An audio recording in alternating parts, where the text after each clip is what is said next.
Welcome back. You're watching CrossRoads with Neethan, Shan, and we're talking about the future of Bharathanatyam with three amazing second-generation dance teachers who are teaching dance in Canada, who were students in Canada previously. So let's talk a bit about, before we talk about what can we do to improve and to enhance, to sustain, let's talk a bit about this Arangetam concept, right? Because it's one of the driving things for many parents who are like, so Arangetam is supposed to be a debut performance, not necessarily the climax, right? And it often, for many people, is the climax of like the study graduation thing. You know, you get the certificate, right? Is the concept of Arangetam being misunderstood? Are people being reaching Arangetam stages early than that it should be, and things like that from your observations?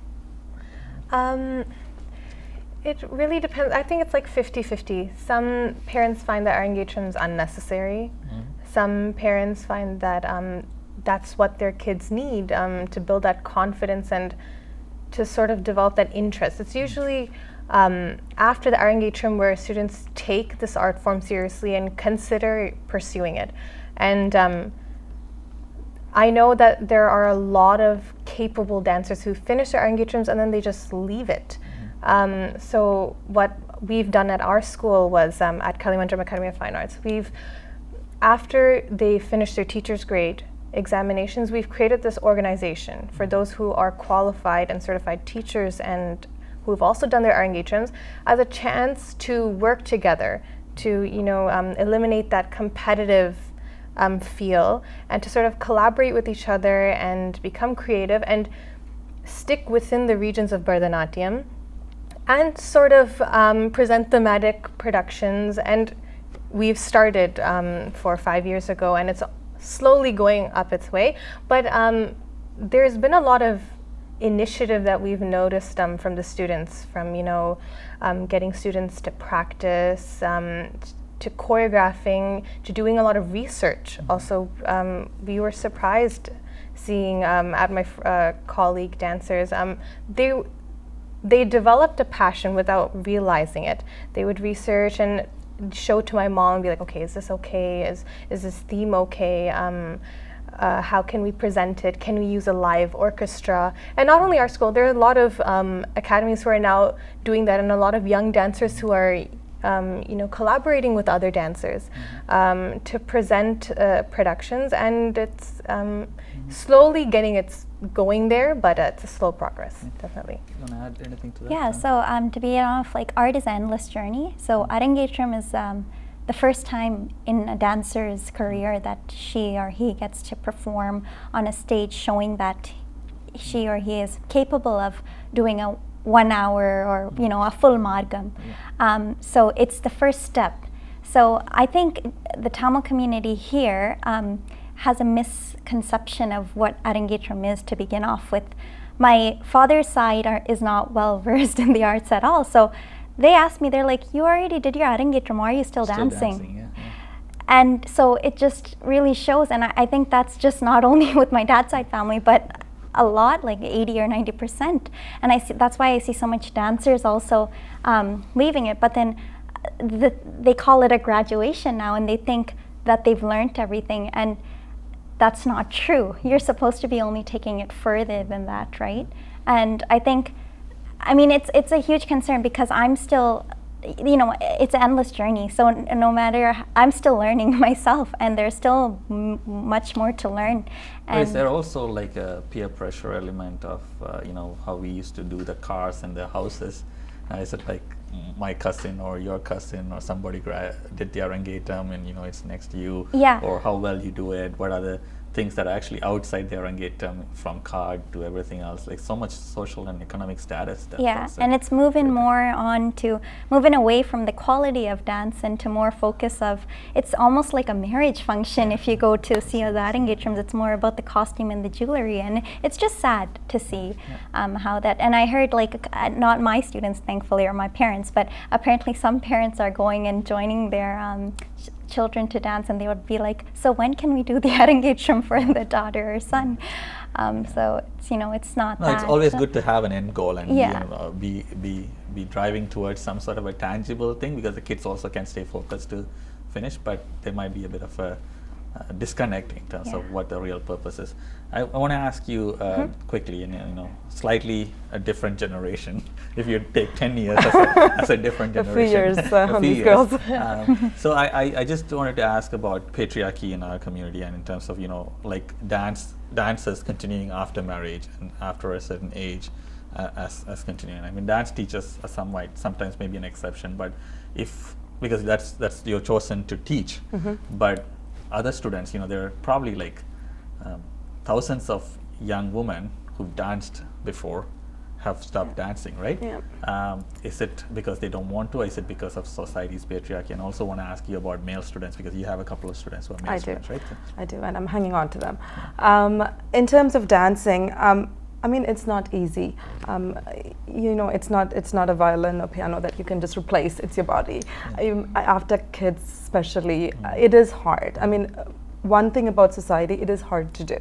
But I think in our society, our previous generation, they all stopped dancing and then were just teaching. I think it's a challenge for us to balance that too when we have our own shows and we have students as well.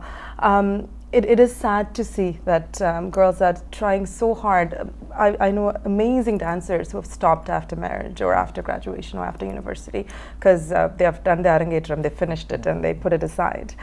Spend so much money on an Arangetram that they're never going to use again. It is sad, but I think that will change. Maybe not my generation. I mean, only very few are continuing, unfortunately, from so many that learned when I was learning. But I think the next generation will not be like that. I have students who are in university. I have students who are actually working right now. I don't see them stopping for any reason. And again, like Arangetram is not the end goal. So I think this generation now, like maybe girls in high school, universities just started to work. I don't think anything's going to stop. If they have a passion, if they're actually continuing, I think they will continue it further. And that's a huge mental health support as well, right? Any art form, when you continue to do it throughout your life, it's a way for you to kind of heal yourself. Mental and physical. Physical Yes, as well, definitely, right? Physical is sometimes very obvious to people, but mental part of the contribution that arts make to kind of have your mental health well-being is often not recognized, particularly in Bharathanatyam and so on. And about the male students before we go into the thing. So it's less and less. I don't know if it was ever high. Unfortunately, I think when I get to perform with male dancers, and I've had quite a few opportunities, I think the energy on stage is amazing. Cannot be replaced with with anything else.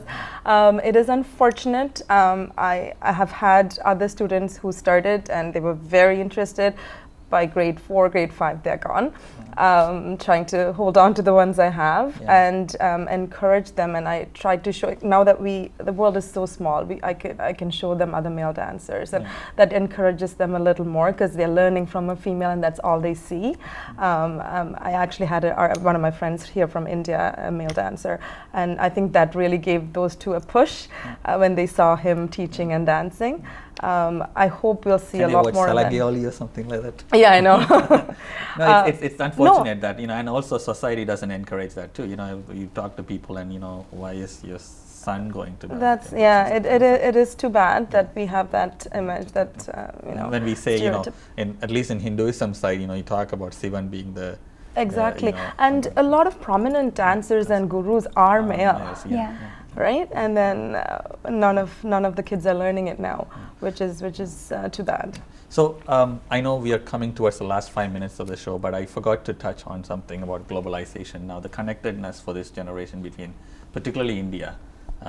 Many of you have traveled to India. Many of you have learned from India as well. Is this globalization helping or is it hindering progress? Because there's always an evaluation of are you better than India or not, right? Or is it helping to build more capacity for us to succeed? Anybody want to take? I don't think sorry, go ahead. No, go ahead. I don't think it should matter whether you're Indian, you're Canadian. It shouldn't matter. If I can learn from someone, I want to learn from that person. And I think really even our students, not just us, our students have access to the same information, the same talents. That keeps us on our toes. No pun intended, but that does keep us on our toes. I think that it's great. I think it's healthy competition. It makes sure that we are updated and we know what's going on in the field. I don't think it should matter where the artist is coming from. If they have something to offer, we should be willing to learn. But at the same time, I think there has to be a recognition that India does have a much more deeper roots to that art that we can learn from. It does, right? But whenever I go there, they sort of label it as classical. This is contemporary. And my fear for students now is that they're so involved in contemporary. I'm doing contemporary and modern in university for dance. And the hard part is grasping that foundation and working with it. And the problem with students now, they're getting whatever they can grasp easily. So like the easy movements from Bharathanatyam, easy stuff from Bollywood, contemporary, they're all hard in their respectives. But they sort of just create this new bundle of something. And it's not a true form. And that's my fear, where they're going to carry that art form like that. They're going to call it Bharathanatyam, but there's no foundation. Here, luckily, the standard has gone so high. I mean, so many teachers, so many students, they're dancing so well. And it's because of that exposure. But hopefully it doesn't go down that path. And I think with the younger generation teachers and the way how they're teaching, it shouldn't. But that's something they should be careful, that they grasp whatever they learn fully. Okay. So we are in the final 4 minutes. I'll maybe make it 6 minutes and have each of you about a minute and a half or 2 minutes. We couldn't talk specifically about teachers, parents, community separately about what we can do. So 100 years from now, if Bharathanatyam was to last and sustain and grow and flourish, what should we do? You can take any part, like teachers, students, parents, and so on. Maybe I'll start with you. So I would say, because there is so much Western culture playing into our lives, again, remember like what beautiful, like our culture itself is so rich, and especially rich with these wonderful forms of art. So, you know, always have your value and respect for that, and encourage your children to be, you know, taking part and going and attending classes and watching more, you know, more of traditionally based arts. And you know, one thing, it's like it's hard for dance, because you do have to, if the child doesn't understand the particular, like the you know, the particular theme of the song, and mostly all songs are devotionally based, then it's hard to get the expression or abhinaya come out. So, you know, parents do have to teach them, like, because as teachers we can't do all of that. So you know, that's a good point about watching other performances. And yes. You know, sometimes we see these performances where the dance teachers are performing and dance teams are performing, and then they're leaving. If dance students are encouraged to go to other performances, then we'll automatically have a good audience for most of these performances that we're talking about, right? You learn a lot by watching other performances. Because we have technology now, you could watch anything online, and wonderful performances from India and whatnot. So what's your take on what we should be doing? I think it's mainly the parents and the Tamil community. I think parents-wise, they should sort of develop a trust with the teacher. It's not all parents, but some parents, they hand their child to the guru, but they don't make them practice. I mean, it's like school. School, you are telling them to go do homework. So Bharathanatyam or any of the arts is not any less. They need to do work to see some sort of growth in that. So they need to understand that, and also trust that the teacher will guide them in the right direction, and to be steady-minded. If you know, start off with one teacher, be steady and let that teacher bring that student however high they can. And then maybe move on towards advanced training instead of going all over the place. And Tamil community, I think, should continue to be Tamil. I mean, it reminds me of a Tamil saying, Annam pola nadaka thurangi kaham vandu, you know, forgot how a kaham should walk. So it shouldn't turn out like that. We should be proud that we're Tamils, and we should promote our culture wherever we can in events. I mean, there's weddings where they call Hawaiian dancers to like Hindu weddings, and Bhangra. Yes, Bhangra and rates have gone it's up unnecessary. You can you can totally have a Bharathanatyam performance or a nice kacheri, and it's a total different exposure. It's not like you always have to go to India to see that. There's so many brilliant artists in Toronto where we can bring up ourselves. Definitely. Final words for I you? actually think our community has to be accepting of change. I think we have to appreciate dancers or choreographers' creativity instead of criticizing, saying, oh, that's not how we did it 100 years ago. You know what I mean? Let it evolve. I think we just need to accept that Bharatanatyam has to take its own course and evolve. Yeah, and evolution is the way Exactly. to survive, right? That's right.